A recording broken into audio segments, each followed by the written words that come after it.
Hello, hola, salut, marhaba, kaisho, and welcome to the annual WriteHive conference, the place for all things related to writing and publishing. As you know, WriteHive is a nonprofit serving the writing community with free and inclusive resources, events, programming, connections, and more. The 2024 conference brings you this session, Breaking into the Publishing Industry as an American. My name is Cristina Jurado, and I'm a bilingual author, translator, editor, and promoter from Spain, living in Dubai. And I'll be the moderator from this session. We have a great panel to bring non-American authors to the table, so hopefully others in the same situation can benefit from their experiences, while American professionals can get a better understanding of international literary journeys and learn from them. We will focus on the challenges, the dreams, hopes, regrets, and strategies of non-American authors to be published. In this session, we have Moniza, Arva, Keshe, and Joyce, and this is one of the best parts of the session because it's when I ask the panelists to introduce themselves so we can all brag about them later. So I'm going to start with Joyce. Joyce, why don't you introduce yourself to the audience? Oh, hi, I'm Joyce. I'm Singaporean and now I'm based in Singapore. I write science fiction and fantasy, picture books, and young adult fiction as well. In between, I also write for games. So I'm pretty much very versatile. So I have books.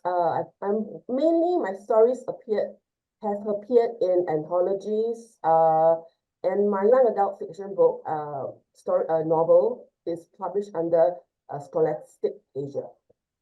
Thank you very much for this introduction. Then we're going to go with the second, the person I have here on my right, your left, is Arva. Hi, Arva. Hi, everyone. I'm Arva Bhavnagarwala. I'm based in Mumbai, India. I'm a pediatrician by profession and a mother to two lovely boys. And in between those duties, I managed to write here and there. A few of my stories have been published in anthologies in India and a few magazines like the Hooghly Review and Active Muse. I'm so excited to be here. This is my first panel ever. Well, we hope it's not the last one. I'm sure it will not be the last one. Now we have Moniza. Hi, my name is Moniza Hossain, and I'm also Singaporean. So we've got two Singaporean authors on this panel. I have a story that just came out in this anthology right here that's next to me. It's called Being Ace, and it recently got nominated for the Lambda Awards, which is amazing. I also have thank you. I also have a book coming out next year. It's called Street Puppy, Masjid Cat, and it's about the friendship between a cat that lives in a mosque and a stray dog. And then I have other books coming out as well, but yeah, thank you. Amazing, very good. And then last but not least, we have Keshe. Hi, so I'm Keshe. Sorry, I should have clarified the pronunciation of my name earlier on. So I live in Australia, as you can probably tell from my broad Aussie accent, but I was born in Malaysia and I'm Chinese Australian, so sort of a mixture of everything. And I write all sorts of things. I mainly write, in terms of novels, I mainly write fantasy and romance. But I also write a lot of short fiction. My debut fantasy, hang on, it's this way, YA fantasy romance novel, The Girl with No Reflection, is coming out in August this year with Delacorte Press, so Penguin Random House, as well as a bunch of other places around the world. And I also have a follow-up YA fantasy that I've been working on that is coming out in 2025. So. Thank you. So I wanted just to welcome you to this panel. Thank you so much, because it's been a challenge to try to arrange for all time zones, and I know that you make a big effort, so I thank you for that. And we're going to dive into the session. And for this one, I think, it's probably very logical to start with you guys sharing your publishing story, your particular story, because I think that our audience would like to know, how did you get in this crazy world of publishing, but wonderful, and the particularities in each of your cases, as you are from different cultures, different traditions, literary traditions, etc. So let's start with Keshe, that was the last one to introduce herself. So I actually wrote a lot when I was a child, but I stopped writing for a long time after I graduated high school because I was focusing on my career. And I'm actually a vet, like an animal doctor by trade profession. And so I did that for, a while, a long time, a decade or more. And during that time, I only really wrote academically, it's quite different, it's very dry.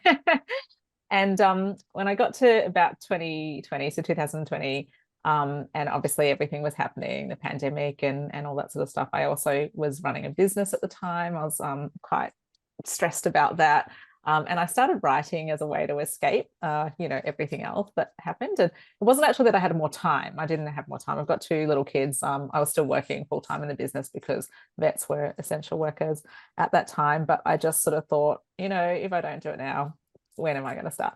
So I just started writing. And at the time when I started, I didn't know anything about publishing. I just was like, I didn't really know where I was headed. And I started researching it at the same time that I was writing my first book.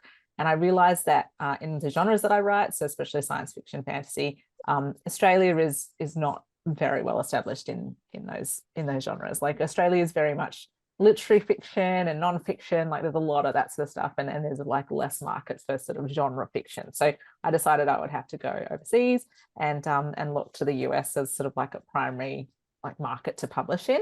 And so then I started, basically researching how to go about doing that, and figured out that I would need to try to get a literary agent in order to publish in the US with, a bigger publisher.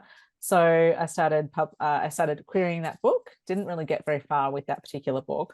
I wrote 2 more, and it was actually the 3rd full book that I wrote, and the second one that I queried that I actually ended up getting an agent for. And then my agent and myself edited that book for about 7 months or so. We got it to sort of like, submission ready. And then we went on sub in summer of 2021, I think. It's all kind of, those years are all just merging into one. It's very hard to remember which year was which. And then, it actually happened really quickly. So about 5.5 weeks later, we had an email in our inbox from Lydia, who's my editor now at Delacour Press, and she was interested in acquiring a book. So it kind of happened very smoothly from there. But up to that point, there was a lot of querying, a lot of rejection. There was, it was a slog. So that's basically how I did it. So I just did it the normal way: cold querying, getting an agent, going on submission, getting a book deal, and basically the most boring road ever. Yes, we're going to also talk later about agents and such things, because I'm not sure it's the same. I have the feeling it's not the same in all countries. So maybe it would be nice to explore that later. So Moniza, let's go with you. My journey is a little different from Keshe's, because I know her book sold really quickly, but I went on sub like a lot with many different projects, and they did not sell. So I have experience of books dying on sub. But basically what happened was that when I was younger, I did want to be an author, and I was writing like all of us. I looked into traditional publishing, and it seemed very, very intimidating. And at that point, it was quite close to writers like me, people who are of color and people who write books that are not necessarily set in the West. So I felt as though it may not work out. So I ignored that aspect of it for a very long time, did not pursue it. But I did keep writing, and I had some books written. And then like around 2018, I decided to actually try querying. And shortly thereafter, I did get an agent, but then that book that got me the agent died on submission. And that was a middle grade novel that I wrote. It was a fantasy novel, and it did not sell. So then I started writing other stuff. I wrote some other novels, which were also not successful at selling, which we shelved. And then ultimately what did sell was a picture book, Ritu in the Sun, which will come out in 2026. And that sold to Penguin Random House. Yeah, thank you. That sold to Penguin Random House. And then I had more success with selling things and getting my stories placed in different places. So it was a very slow kind of slog. I did get an agent relatively quickly, if you consider like between me starting to query versus me getting an agent. But if you think about like when I started thinking about publishing, which was like more than 10 years ago, it was quite a long time. Yeah, that's interesting because it's a different journey, and I guess everybody has a different journey. But I think for what I'm seeing right up to this point is kind of interesting to see. We can hint some of the challenges and some of the struggles. So I would love to hear from Arva. I think she froze for a second, and maybe we're going to get her back. But this is normal because this is multiple countries, multiple time zones. So why don't we pass and speak to Joyce until she comes back, and then we will hopefully get her to share with us. So what about you, Joyce? Okay, for me, it's like I am Singaporean, and I would say that sci-fi in Singapore is like it's still a very niche, but there is a growing number of like sci-fi writers here. But for my personal journey, well, I started writing in my teens, mostly fan fiction. I dabbled in my 20s, then I stopped, went out to work, and I became a full-time teacher. I taught and I stopped for a while again. I resigned from teaching. Then from that, around 2007, I was saying, whatever, I'll do this again. I'll start writing and I'll start submitting to semi-pro sci-fi venues. I started getting published. So around that time, I'm already I think I was pregnant. I was already expecting my second daughter, so I was writing a lot. So to say that I started writing I started getting published about 2000s. My debut, in a way, my big debut book was 2011. And I was considered quite old when I was writing. I was 35. It was basically werewolves in Singapore. It's urban fantasy. So I couldn't sell that too. It took me a while to get the book published, but I sold it to a digital only press. They specialize in paranormal romance and urban fantasy, and it was quite good. And it took off for a while. And after a while, I had to buy back my rights because it couldn't sell, because it didn't have sex, or it wasn't graphic enough. Okay, so that's fine. So, but in between, I started learning a lot of things like games writing, and I started writing picture books. I got approached by a publisher for a picture book company and a publishing firm, and that was Dragon Dancer. That was my first picture book. And then my second picture book came about 2 years ago, Oyster Girl, but it's mostly about the Hokkien culture in Singapore. So it's like I can't say I think my journey was basically slow and then fast, and then a lot of groping around and trying to learn skills. And most of the time right now these days, I have gone into mostly like self-publishing, indie publishing. And I believe that small presses are more daring, and they are diverse, and they are willing to try publishing experimental stuff. And I also tried the querying route, like I tried to query about young adult fantasy, Dragon Decision, was rejected a lot of times until it got to the stage where I said, I'm going to give up, no more agents, I'm going to go small press or indie press or self-pub. And yeah, that's my journey. Yeah, that's very interesting too, because it seems that your journey is a little longer and you went through several stages. So it's quite an impressive journey, I must say, because I looked into some of your work and it's a lot of work. So we will talk about that later too. And I'm so glad we had Arva back, and I hope we can hear your story now. Oh, I don't know whether she's unfortunately frozen again. Let's see if she'll be back. Let's give her some time, because I really wanted to dive into her experience as an author in India. And I know she's experiencing some technical issues, so let's be a little patient. But I'm sure she's gonna come back very soon. So I hope you don't mind. I think it's worth it, because I'm so glad she could make it, and I think that her perspective could be very, very interesting, as we don't have often the luxury or the privilege to have also authors, female authors from India. Hello, Arva. I think you have to unmute yourself. Yeah. Yeah. Sorry, Yes. my internet is a bit patchy today. I don't know what's wrong. No problem. Yeah.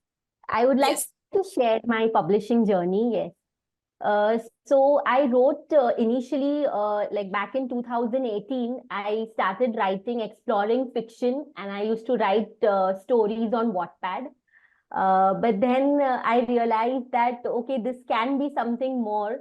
I can even pursue writing as another career. So then I began to write seriously, and I got a few of my short stories published in a few Indian anthologies, and that gave me more confidence to explore a longer form even better. So then A Little Bit of Love is my debut novel, and I wrote it in 2021. It's basically a Muslim love story set in Mumbai, India, against the backdrop of the Mumbai local trains. And I began querying it in early 2022. After about a year of querying, a complete rewrite, I finally found a home for it at Sherazad Shells, which is an independent publisher. They focus on Muslim voices more, and to give us a chance to be to get our voices heard in the world as well.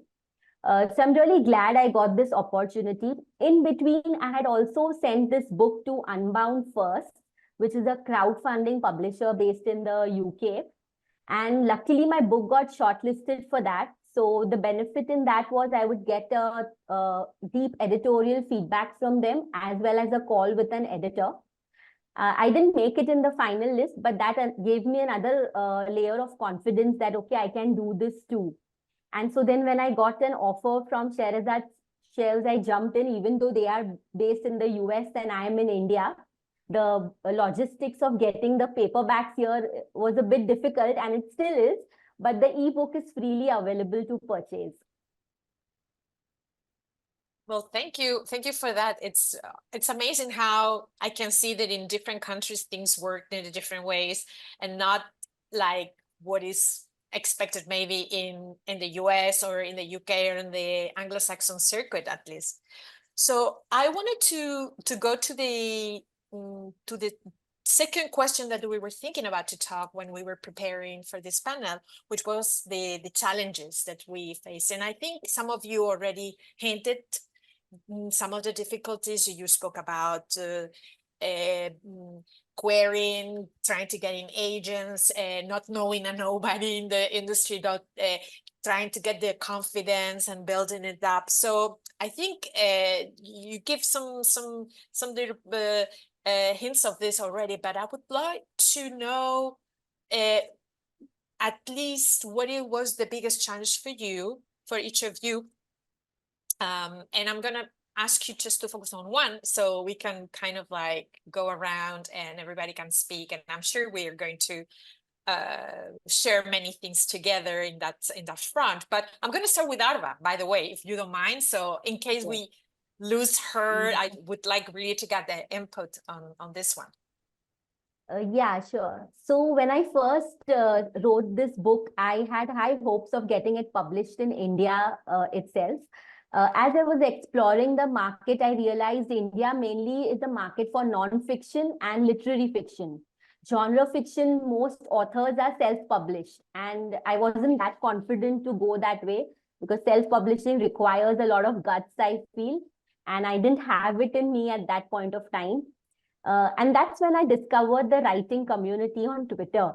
And then there has been no looking back. I learned on my own how to query what is this agent thing, and how do we approach the big publishers.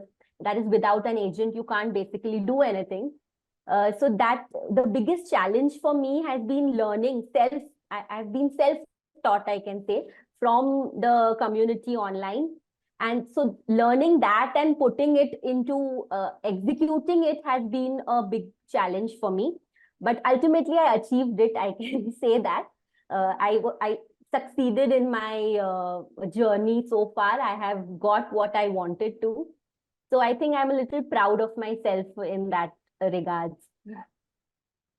Yeah, of course. And I think that you have given us one of the keys is like to reach out to the community, which is something that I think it's not mentioned as often as it should. I would love to go now to Joyce and kind of like going back and see what they had to say. Well, it's true that finding community is very important. I was busy around 2007, 2006, 2008, when Twitter was still Twitter. I was going online, social media, talking to people. So around there, I was trying to find my people, trying to find my community. So around there, I started looking at. So I found the American sci-fi scene, and oh my God, it's so different and it's so intimidating. And me, by the virtue of my skin color and my name, I was already facing a couple of challenges, like you're Chinese and your name I can't even pronounce. I was like, okay. So when I started publishing, trying to submit Word at the Door, which is my debut book, put up for submission.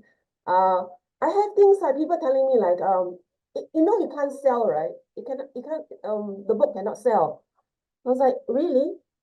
So instead of publishing under my name, Joyce Chng, I created my own pseudonym, which is like a gender neutral, quite sounding name, and I got in. I got my publisher, which is the digital first publisher, and it was okay. But so already then I had this. I came to this conclusion that oh my God, it's so hard to write as a non-American Chinese sci-fi writer who's not based in America. And already for them, Singapore is like somewhere out in China. It's not true. So one of the challenges was to get people to understand that, hey, there are other people out there beyond your hallowed shores. That there are people. There's a world out there with people who are real people, who are just mere not stereotypes, not identity, not identities, just real people. And I had to tell people that even for us Chinese people, we are not monolithic. We have many subcultures, we have many communities, and we're all very, very different. So that's my main challenge, getting them to understand that the world outside America. Yeah. I think this is very interesting what you're saying about fighting the stereotypes and the misconceptions. And I think one of the things that WriteHive is so good is to give us a safe place for where we can share our stories and we can learn, as Arva was mentioning, and create a community that can self-support itself. So I think it's very interesting, and we will talk later about what we think that the differences between American and non-American in order to publish. we will get that back in a second, but I wanted to hear what Moniza has to say. Oh, muted. No, not muted. I have forgotten the question. Could you repeat the question? So sorry. Yeah, it was about, because we have many different, and that they kind of like link to one another. So I know sometimes you can kind of lose the thoughts. I was just we were trying to dive into the biggest challenge that you face in your publishing market, and I was asking like if you can focus on one so we can all kind of talk. Yeah, I think I have faced very similar challenges to the other writers. I mean, especially Joyce, because I'm Singaporean like her. And I think India and Singapore has something in common, which is that the publishing scene here does skew more literary. So if you do want to publish genre fiction, which is where my heart is, I write for children, and it's primarily genre fiction that I write. Now it's a bit better. Now we have more local publishers that publish those kind of stories, and we've got, you know, Penguin Southeast Asia as well. But like in the past, I think it was more literary in nature.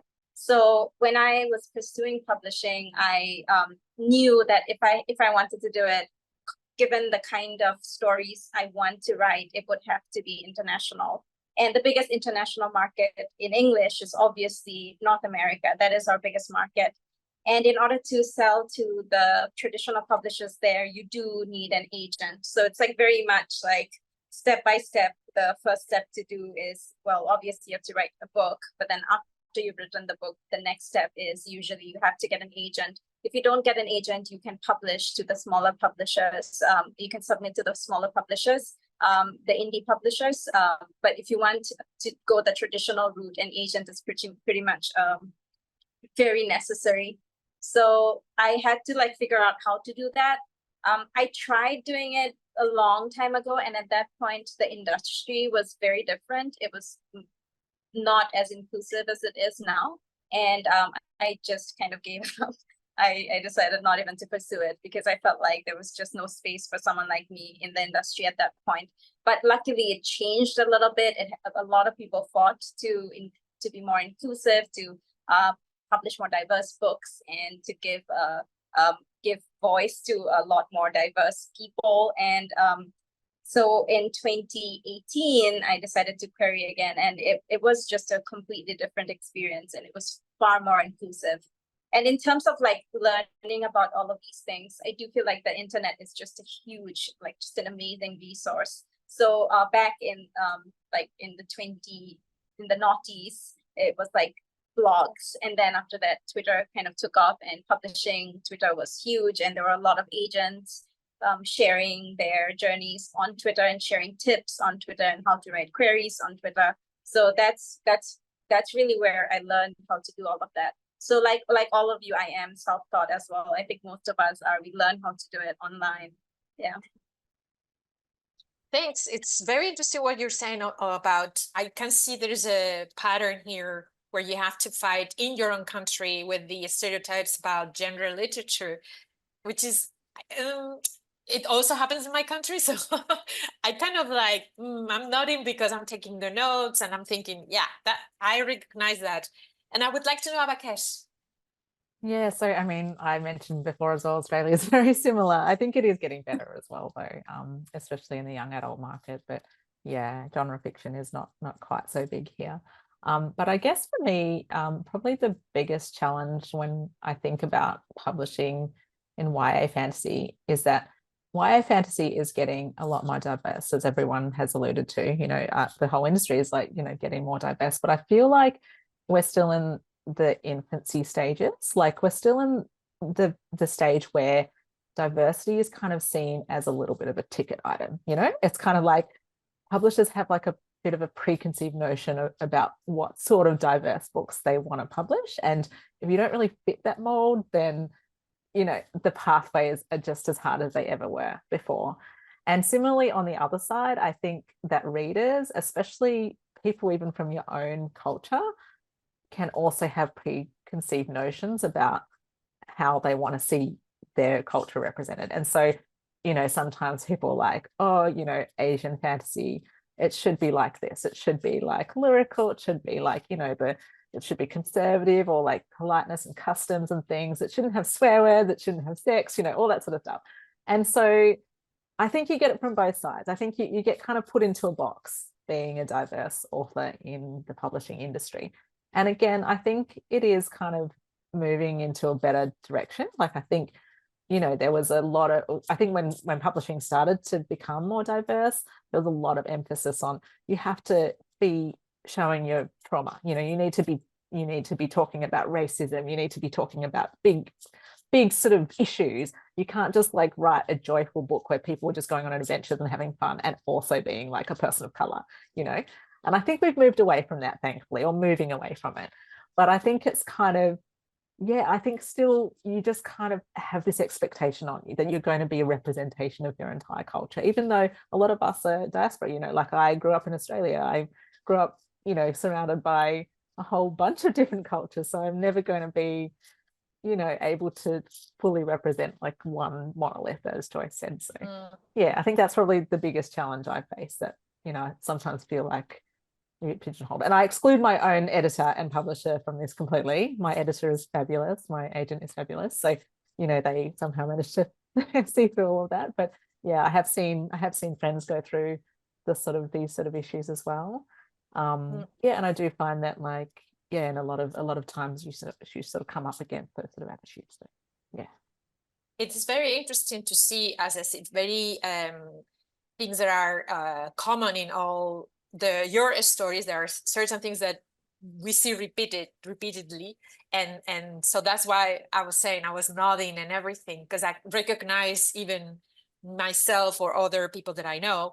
And I wanted to also point out what Moniza was saying about internet and the new technologies, how can that helped, and also to use what Keshe was saying about she's seen it like a change, and I think all of you kind of hinted it too, things have been changing. So the next kind of like follow-up question that we have is that if you think things have changed over the years, I think that you kind of already answered that in your question, in your answer, sorry, that you were just saying.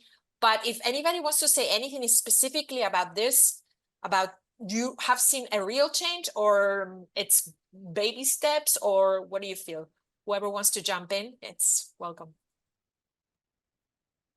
I think, Joyce? I think it's still very baby steps, because as far as, like, this is my own opinion, and it's like things are changing. We are seeing more diversity in publishing, but it's like diversity on their own basis. It's like as they see it, and it's like the goalposts keep on changing, and I'm like, okay, stop changing, stop moving. And it's like, and I just feel as if yes, publishers are publishing more Asian books, but I still feel as if, like, Asians are still being tokenized, like there can be only one. And it's like, no, can you look around us? There are a lot of Asians around, and so it's like, maybe I'm asking too much. So it's like, there's changes, but there's still baby steps, and I hope there are more changes to come. And change can only come if diverse writers are able to get together to form a critical mass and say, hey, we are here, we're not going to go away. And yeah. Anybody else wants to add to this? No, I mean, it's not. Can I just wanted to say, it's not just writers as well. I feel like if the industry also hires more people of color from many different backgrounds, that also will slowly shift the kind of books that they acquire. They will acquire more diversely, because a lot of the time, you know, you get that feedback, I can't relate. But then what does it mean to not be able to relate to a character? Is it that you just don't even understand this point of view because it's so different from yours? Reading is an exercise in empathy, yes, but when the people who are gatekeeping and preventing you from getting in through the door are all of a particular race, of a particular background. I think that really does have an impact on the diversity of the stories that they publish.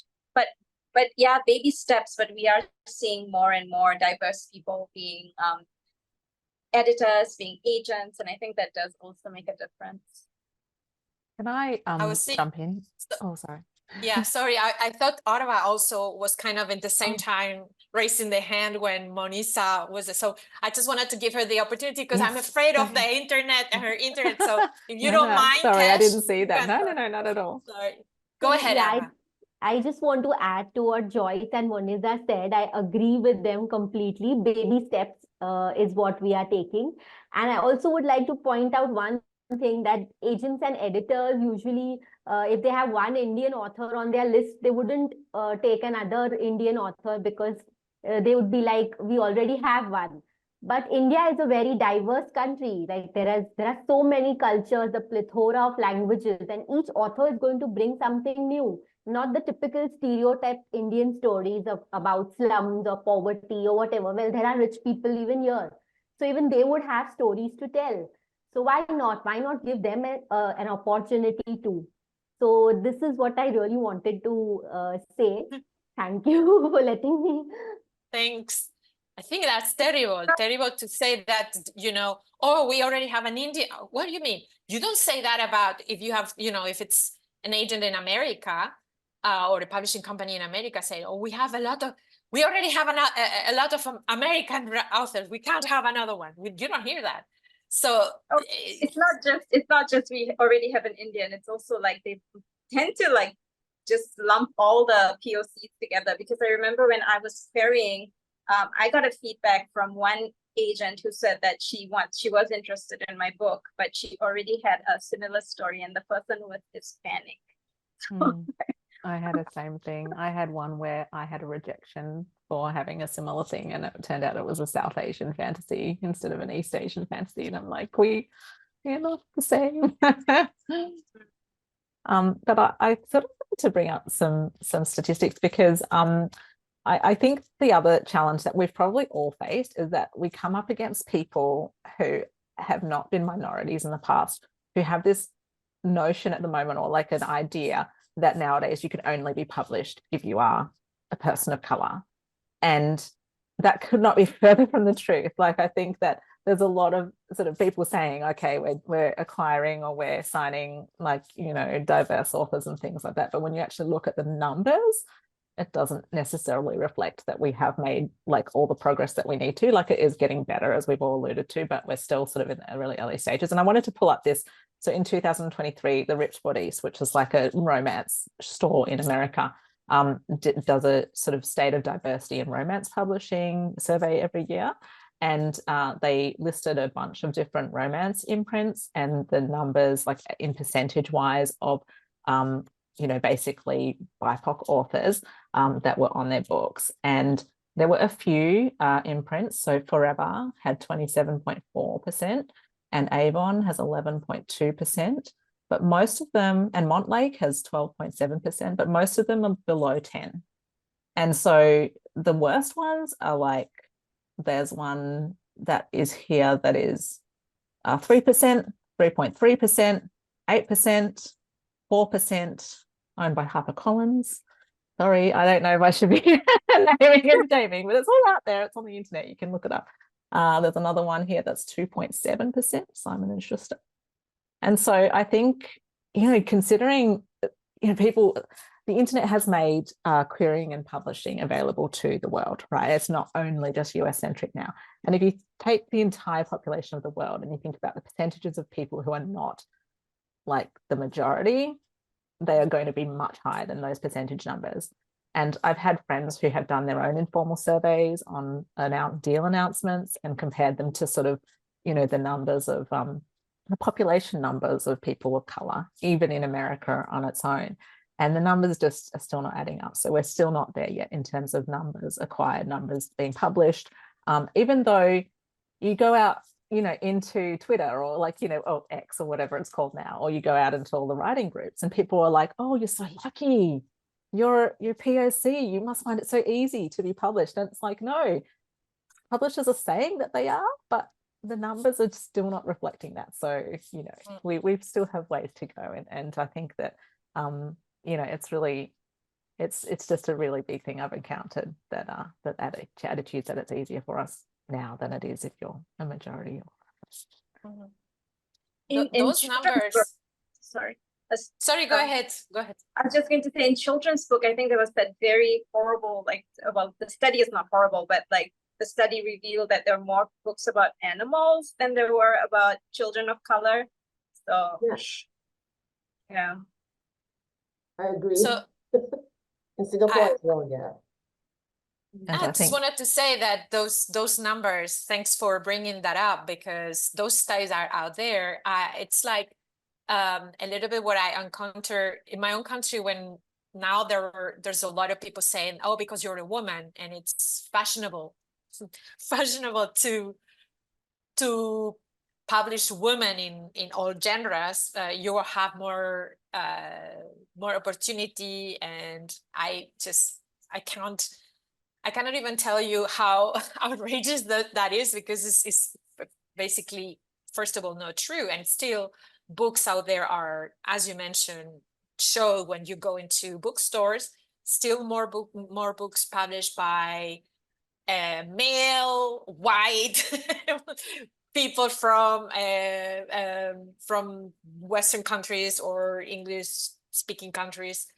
Even in my own country, there's even it's easier to get the translation from a book that's been published in the English circuit than for an Spaniard to be published. So I see that there's a lot of challenges. There's multiple challenge over challenge.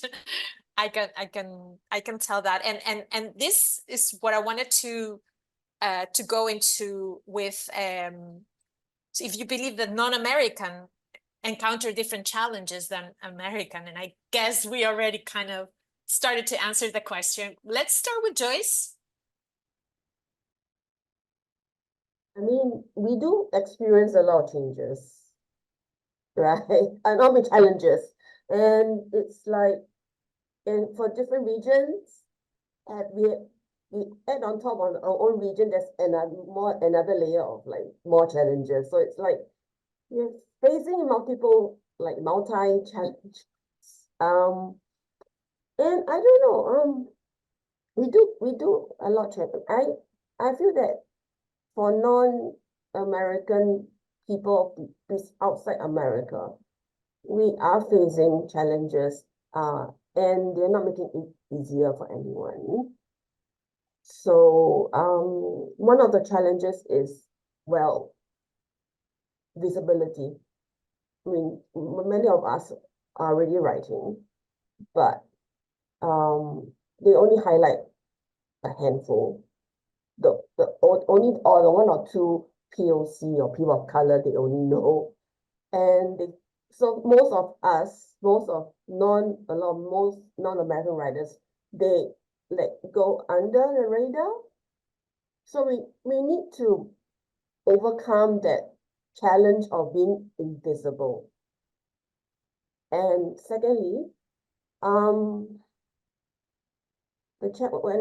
I think that one big challenge for us is just geographical challenge, that we're just not in America or in any European country or UK, etc. So it's like the powers that we are already in America or the United Kingdom, but yes, most of us are still here.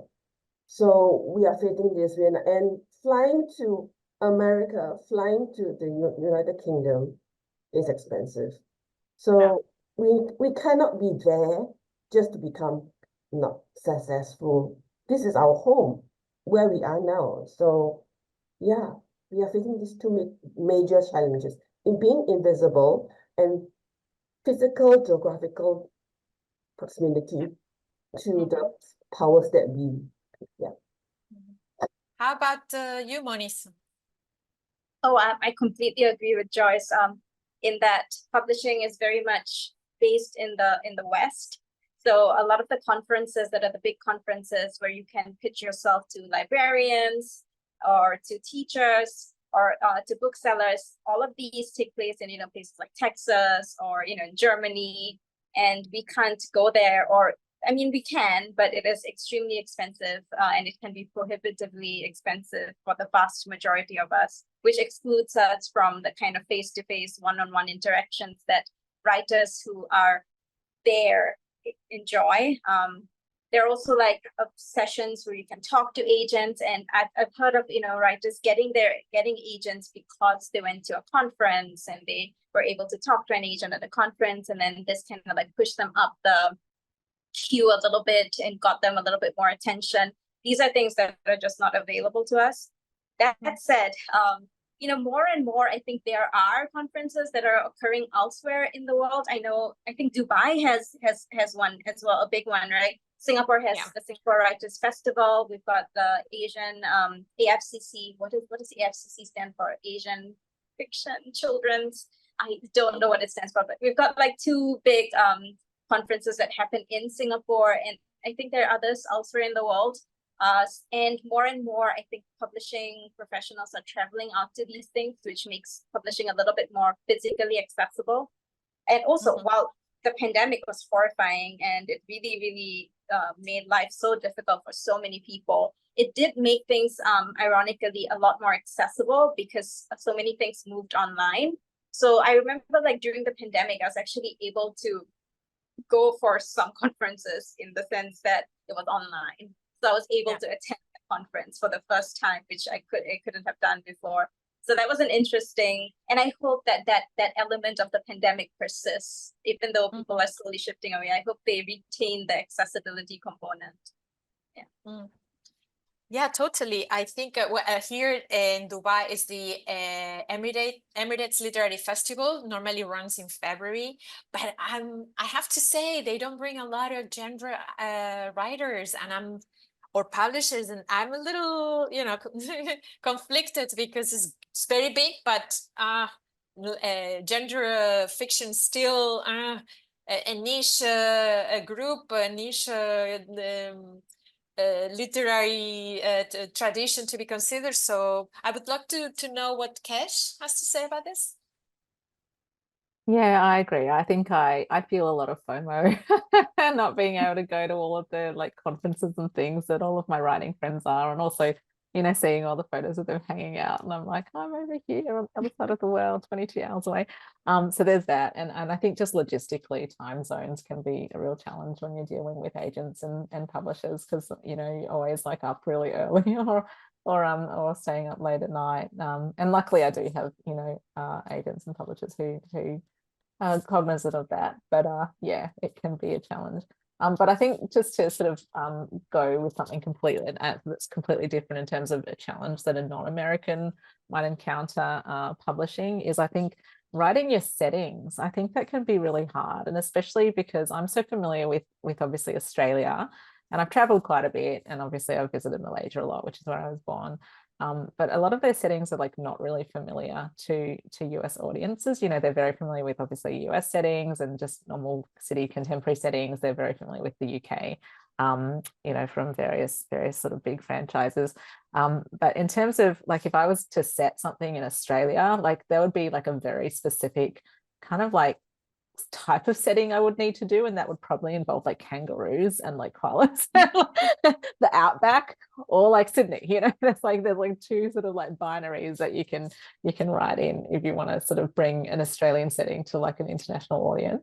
And I think that's probably the same for like a lot of other kind of like non-Western settings, and that it's not very familiar. People are like, that doesn't happen, that's not true. And it's like, well, yes, it is.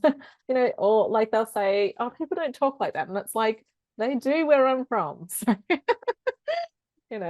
yeah, that sort of thing. I think just a different perspective.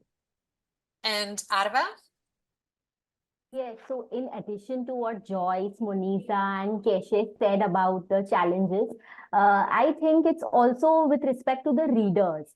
The readers they do not connect with our settings, with our way of talking, because that is what reflects in our books as well. And it's actually disheartening at times to see that. Because when we pick up a book to read and we do not understand anything, we do a quick search and we realize the context of it. But just abandoning a book because you did not understand a particular word, or talking in circles that no, this author doesn't know what it is and all that. I think it's readers should also take up the responsibility of reading more diverse books, right? That's how the market will open up to us as well. So this is one thing which I really wanted to add. Mm-hmm. And as a matter of fact, the opposite is true.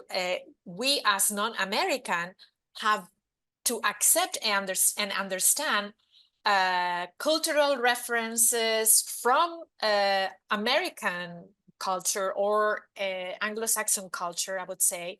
And I don't see a problem. Nobody has a problem with that, but it looks like the other way is problematic, as all of you mentioned, in terms of settings, in terms of readership, in terms of agents being able to, or publishing companies being able to open up the catalogs and the portfolios. And so if it's true for in one direction, why it's not happening in the other, right? And I think that one of the things also that from what you were saying that I wanted to point out is that people in principle like diversity or look for diversity, but then they try to dictate what's diversity. And when you say, no, but this is our settings, this is the way we speak, they say, no, but either we don't understand or that's not Chinese, Singaporean, Indian enough. So, so it's kind of like, I think you also feel that the frustration, no, of all those things. And this is just what I gathered from what you were saying. So I think that also we can kind of like talk about how we think non-American authors can better prepare for those challenges now that we are kind of we all shared our experiences and our kind of like the problems that we think that everybody's facing. And I'm going to start with Arva, if you don't mind. So I think being traditionally published in the West is an arduously slow process. So a writer looking to break in that industry needs to be aware of that, needs to be incredibly patient. Another thing is, I would suggest that do not lose the authenticity of your voice, no matter which part of the world you come from. You need not conform to a particular standard to write your story. You need to believe in your story, believe in yourself. And I think that's what matters at the end of it. That your true story will be out in the world for everyone to read. What about you, Moniza? What do you think? How can people, non-American authors, can be better prepared to face those challenges? Oh my goodness, I completely agree with Arva that you need to prepare yourself that this is quite a journey, that it's a process that can be very arduous. It can take such a long time, and there's no guarantee of success at any step of the way. For example, you could get an agent and then you could go on sell, and then your book would not sell, which has happened to me. You could sell a book and then subsequently still struggle to sell other books. You could sell a book and then it could flop. I mean, there's so many pitfalls along the way. So I agree with Arva that the one thing that you do have, that all of us have, is what we write. And being true to your vision, being true to your voice is of the utmost importance. There is this tendency, or well, I mean, the industry expects you to perform your identity for them and make it more palatable, to cut it down into bite-sized pieces, to put translations for all the exotic words, to exoticize yourself. If you feed into that and that's the work that you produce, is it really worth it given how difficult this journey is, how difficult the whole industry is? Maybe it's better to retain the kernel of truth within your fiction and to hold on to that. And then, when it does happen, at least what gets out there is something you're proud of. And I think that's really excellent advice from Arva, not from me. Kesh?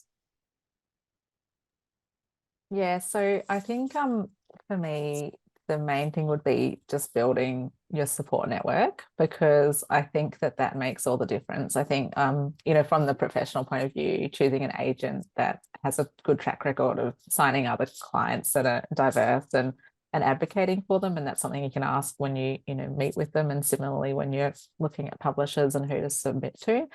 You know, there's lovely surveys, as I alluded to before, in terms of like which imprints champion diverse authors more. And also just like your writer friends, so the community that you build. You know, we've talked about X or Twitter and Discord groups and things like that. You know, finding other diverse authors. Most diverse authors who are already traditionally published are usually very happy to sort of, you know, help uplift in upcoming emerging diverse authors, and also people on your level can also be like a huge source of comfort and help and commiseration, and you know, and joy as well when you have a success. And there's also sort of, you know, there's mentorships and structured sort of, you know, programs. I myself went through Avengers of Color in 2021, and our group, our AOC group, are still in contact. We still cheer each other on whenever one of us, you know, has a success. I'm still in contact with Chloe Gong, my mentor from that time. And she's been like an invaluable source of advice and wisdom from the industry. So yeah, I think sort of like actively looking for those communities that understand the challenges that you're going through, because then you can help each other through it. And, you know, there's strength in numbers. You know that they're not, you know, they're all there. You know, all that corny stuff about a rising tide raises all boats. The more of us that get published, the more that change will start to happen. The more, you know, diversity there'll be, the more people will start to become familiar with our narrative structures, our way of talking, our settings, that sort of thing. You know, a lot of us write in not the typical sort of Western 3-act structure, and that's something that, you know, like with time will become a little bit more like palatable. So yeah, just finding your people. I think that's the main thing for me.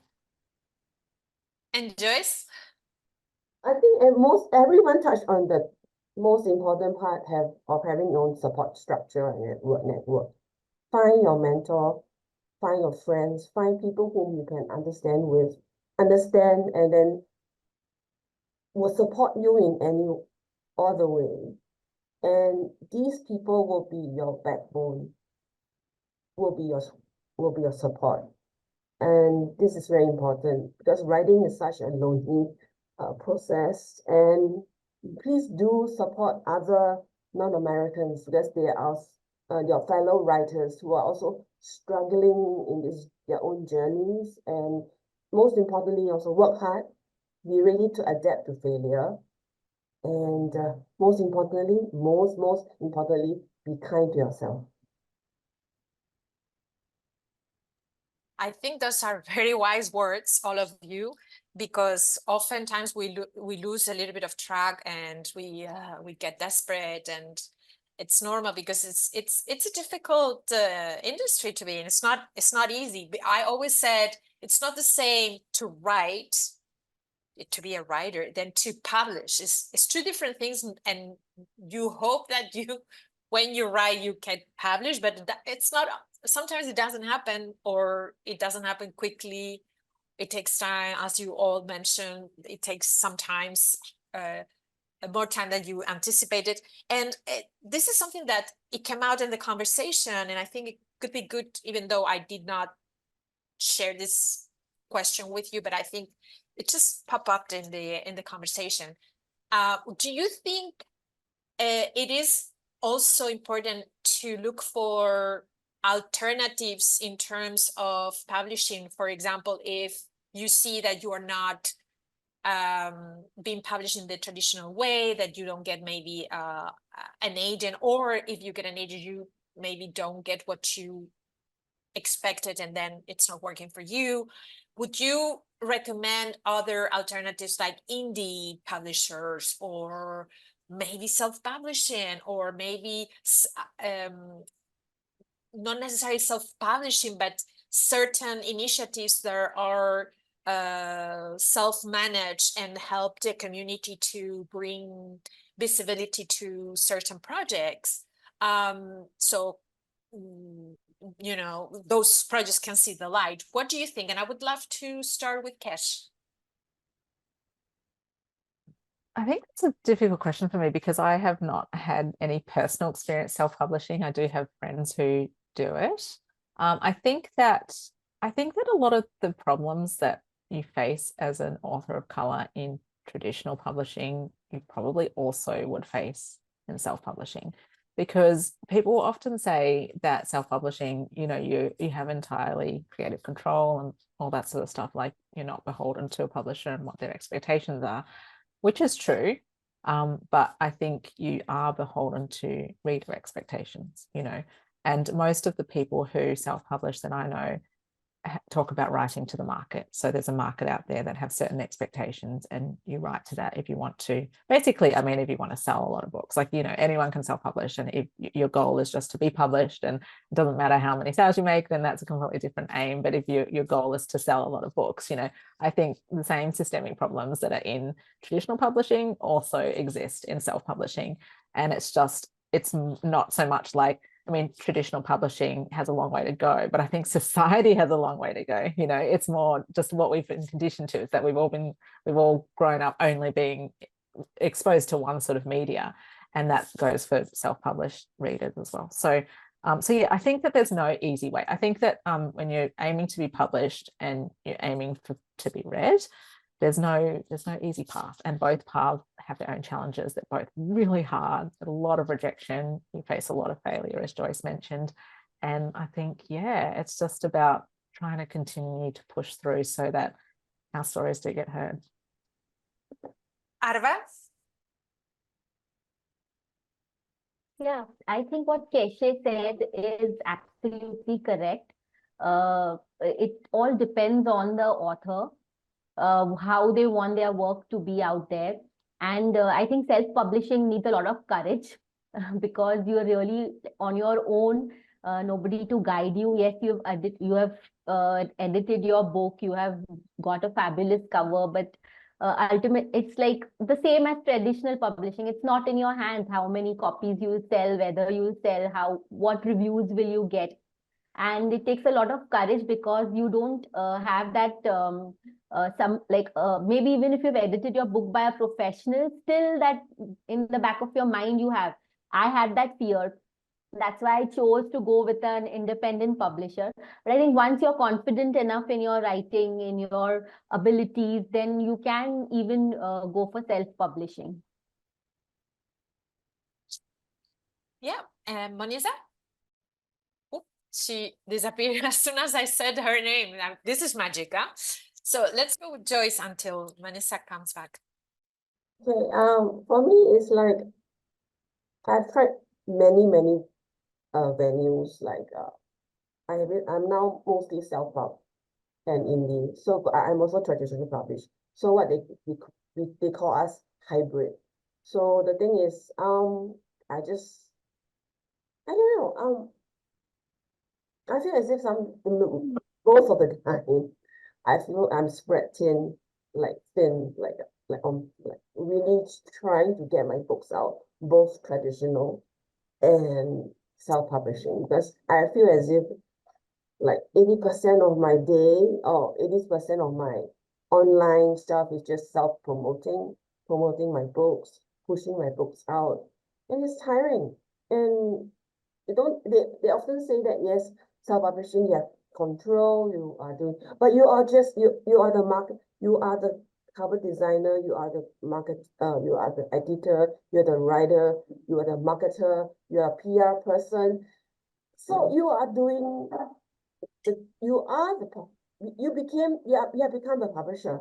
So 90% of your life will be just trying to promote the books constantly. So it's as Keshe said, it's not an easy question. It's very complicated, and I can't answer that too, because what might work for one person might not work for the other one.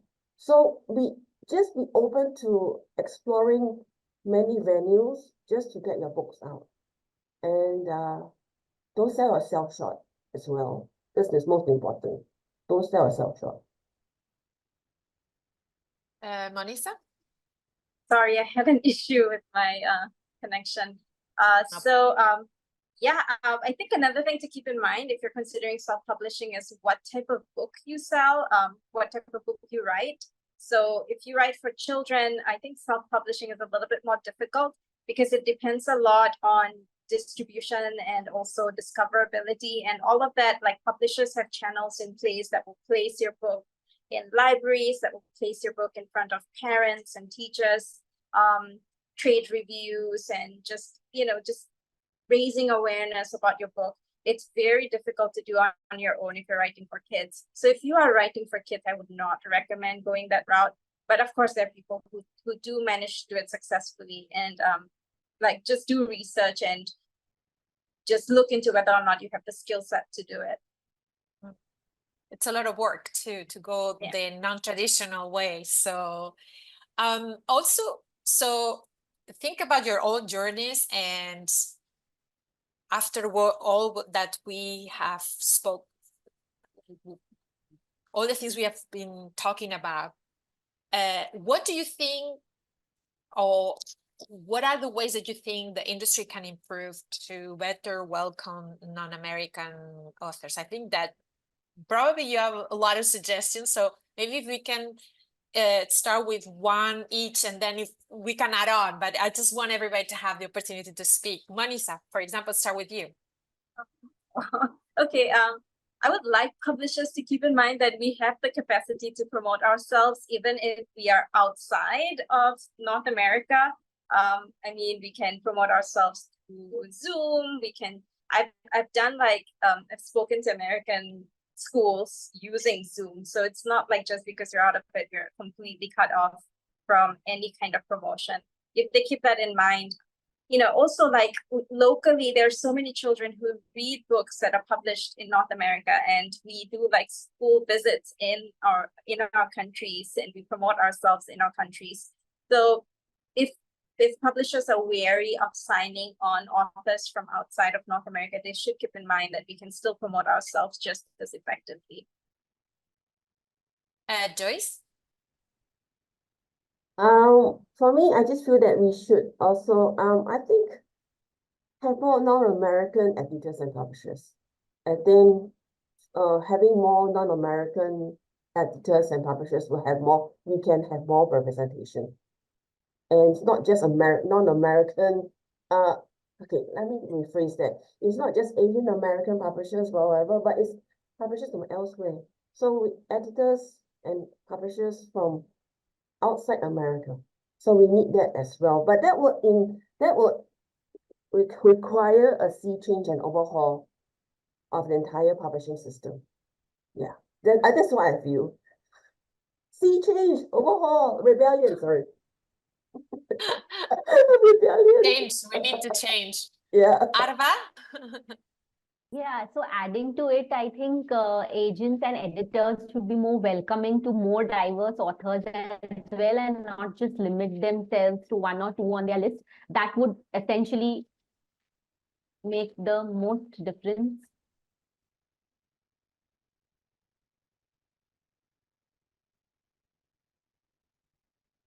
We got cut off middle sentence for Arva. She's having some trouble with the internet.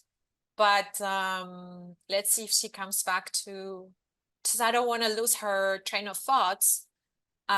If she has to reconnect, we will go to Keshe, and when she comes back, she will hopefully finish what she was saying.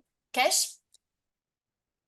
Yeah, so I think you both, Joyce and Moniza, alluded to this before about having more diversity in the industry itself, because a lot of the decisions are made on very intangible, subjective metrics. And I think that that one of the things that might help sort of increase accessibility to non-Americans would be, having like a more diverse workforce in the actual industry itself. So that involves bringing in more more diversity into not just the sort of entry level, but in executive positions as well. I think they need to focus on there, because they're the ones that are making the final decisions. And yeah, I think just kind of not seeing us as being a little bit like cute, like, oh, it's so cute. You're like, you're not from the US, and show us how all of the cool stuff you can teach us. Like, we're not here to teach people anything. We're just here to tell our story, right? Like, it doesn't need to be profound. We just want to write fun stories with people who look like us, just like everyone else wants to read fun stories with people that they can imagine, as themselves or self-insert. So yeah, I think those two things. We have Arva back, and she was saying, I wanted to go back to what you were saying, Arva, so you can finish. Yes, so in addition to what everyone has said, I wanted to say that maybe agents and editors should not limit themselves to just one or two diverse authors on their list, and be more welcoming to all the stories that they feel have a place in the world. Because that is what ultimately matters. If there are more diverse books, obviously readers will want to read them more. So it's like a cycle, and we need to break that cycle at some point and have more people from different countries and different cultures putting their stories forward. As a matter of fact, I don't know if any of you have any other suggestions. Sorry, I wanted to, because we started with one, but if you have any other, please jump in.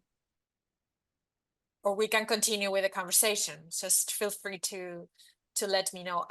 But I wanted to connect with the next kind of like question that we had in mind to talk before the time is up, is about the shifts in industry that we are seeing, very minimal, or I think in some instances it looks more than what it really is. For example, what is happening with the Chinese authors in the English market. It looks like there is like more opportunity for Chinese authors to be published in science fiction anthologies, in magazines. We've seen the Three-Body Problem being adapted into a Netflix series. So I think this is maybe the tip of the iceberg of where it could happen to all non-American authors. And so I wanted to ask if you see, apart from this one, if you see other shifts, or if you think this shift, it will hopefully help other changes, or if you don't see any change, if you see any changes. I just wanted to get a sense of what you feel in terms of the market. And I want to start with Arva. I think what we are seeing are just baby steps, as we discussed earlier. And once the market shifts towards including more and more diverse authors, then this shift will also be reflected in other aspects, like books being adapted for movies or series. So that is where the main gatekeeping is, like letting more diverse people enter the industry, and then everything will gradually change. So that is the main thing which I feel needs to change. So it's like a call effect that it will kind of help hopefully everybody, not just Asian, because one could think that it will help other Asian authors because it's, this kind of like Chinese trend being prominent. Or we could talk about the Hispanics, or we could talk about Latin Americans, or we could talk about African, authors. So I would love to know what Joyce thinks about this. Sorry, I'm just trying to talk to my youngest. So, hang on. In the fridge. I love this. This is real life coming into the panel. That's fantastic. And we can see that she's explaining something. Sorry. Sorry. I think she's trying to prepare dinner. She's trying to prepare dinner. So it's like she's asking where we kept the fried chickens. So anyway, I think coming back to the question, it's like, I feel that the acceptance of having more Chinese writers in sci-fi, especially and more translations, especially, well, in a way, make things slightly better in a way for the other Chinese diaspora across the globe, because I think there's a difference between Chinese writers from China and Chinese diaspora from many countries. So it's like because even though we're Chinese, we experience different things in the regions we are born in. So how we see things might not be the same as them.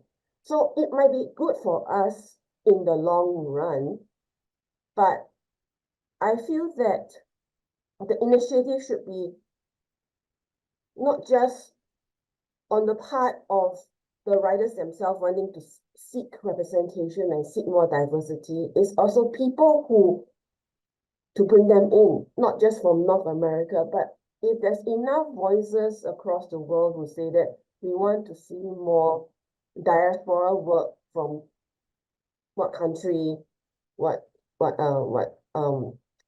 region, then there is more like momentum. Because if there's only just like, Americans wanting to see more Chinese sci-fi is from America, but if we want to, it takes, I think, for the rest of the world to say that we want to see more writing from people across the world, and I think there should be more voices. So we should also build more critical mass, not in our communities. So I mean, the numbers mean strength, right? So am I making sense? Yes, yes. And I saw that Keshe was kind of nodding on certain things. Maybe you want to add something to it, Keshe? Yeah, I think I totally agree with Joyce. I think that these decisions have to be made intentionally. It can't just be a passive process where we're sort of like, oh, there's been a few that have been successful, so that's just going to pull us all along, because I don't think that happens. And I think particularly when you consider non-American authors as a whole, like it's just not at all uniform. Like there's just so many, and we've a couple of us have had shared experiences where we've had rejections because of something too similar, and it's not even anything at all that's very similar. And I think I want to point out the fact that we're about to head into AAPI month in May, but and there's going to be all these lists that are coming out and people promoting Asian books, and it's going to be very skewed towards the majority Asians. Our poor Pacific Islanders are probably barely going to get a mention. And I've got a few friends who are PI and they're like, it's AAPI month, but where is the PI? They're just not getting represented. And I don't have the study like available to me right in front of me, but I read another survey a few years ago. I think it might have been in the New Yorker or the New York Times, or something big. And it was about sort of all the different kind of, I guess, subgroups of BIPOC people and who was getting published, and PI was like less than 1%. Like it was appalling.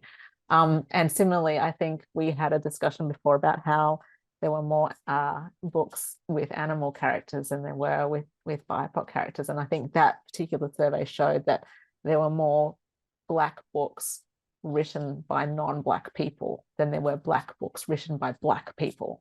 So it's not just a matter of kind of making diversity more available to the masses in a passive way. This is something that has to be very intentional. It has to be from the top up, where they're saying, okay, we need to prioritize these cultures that are underrepresented. And I don't even know if East Asians are necessarily underrepresented anymore. I think like we've got a lot of representation now. It's more these other, it's Black people, it's Pacific Islanders, it's Latinx people from the US that are severely underrepresented now. And so this has to be something that is very intentional. It has to be something that we pay attention to and don't just assume that diversity is diversity. It's not like, we're all such a different quilt of different people, and we need to, bear that in mind. So this reminds me of some initiatives like what the Strange Horizons was doing into some special issues where they showcase I am the top of my head, Mexican fiction, or Palestinian, or Yeah. yeah. So the specials that they have, I think that's very, very interesting, because at least there is an interest to showcase, no, that's like, as you said, Kesh, it's intentional. It's something that they really wanted to focus on. Moniza? Yeah, I completely agree with Kesh in that it needs to be something intentional, and they need to be aware of the fact that all diversity isn't a monolith, and that, you know, you need to seek out some of the people from groups that are much less represented. I think everyone is pretty much covered. I don't really have anything new to add to this, but I completely agree with what Kesh said, that it needs to be done in a very, very intentional way. And we are almost getting out of time, but I don't want to end this session, wonderful session, which I learned a lot and make a lot of notes. I wanted to give you the opportunity to showcase your future projects, and I would love to start with Moniza. I'm working on a few different things right now. I'm currently working on a middle grade novel that's set in Singapore, and it would be great if that gets picked up. I'm also working on a picture book about a dinosaur. Yeah, so that's what I'm working on right now. Dinosaurs are great always. Always. Thanks, Moniza. Perennial favorite with the under 3 crowd. Arva? I'm currently querying another adult contemporary romance set in Mumbai about an introverted anesthesiologist who ends up fake dating an OTT actor and falls in love with him, unaware of the visible secret he so cleverly hides. I really hope that this book gets by some agent or the other. And we hope that too. Kesh? Yeah, so I'm obviously in promo season for my debut that comes out in a few months, but I'm currently in the editing process for my second YA fantasy, which is also with Delacour Press in 2025. And that's basically, I pitched it as Wuthering Heights times Inception. And it's based on a Chinese concept where ghosts can die and become ghosts of ghosts. And so it's about a main character who has to pursue an enemy all the way down into the very deepest levels of death to get revenge and save her grandmother who died. And yeah, so that's happening at the moment. And I'm also working on an adult contemporary fantasy as well, which hopefully will come out one day. And Joyce? Okay, I'm working on a few things, a few projects. First, I'm going to work on a collection of my sci-fi work due to be published in 2025. The second one I'm working on is more like a young adult novelette set in the world of Fireheart, which is the fantasy under Scholastic Asia. And lastly, I'm setting up science fiction imprint for Southeast Asian writers in Southeast Asia. That's my biggest goal and biggest project ever. That's great. That's really cool. All of your projects are amazing. I wanted to thank you all for being here with us, and also thank to all the WriteHivers that tune in. Please don't forget the Discord server is dedicated to this year's conference, where we all can meet and interact, and you can connect with me and the panelists during the broadcasting in June. And also make sure to check all the rest of the program, and if you can, please consider supporting our community in any way you can. Always are welcome. Thank you very much to Joyce, Kesh, Moniza, and Arva. Thank you for being available, and thanks for all the wonderful things you've shared with everybody. And I hope to see you very soon in the literary world, somewhere in the literary world. And take care, and good luck with your projects. Thank you. Thank you so much, Cristina. Nice to meet you all. And we stopped.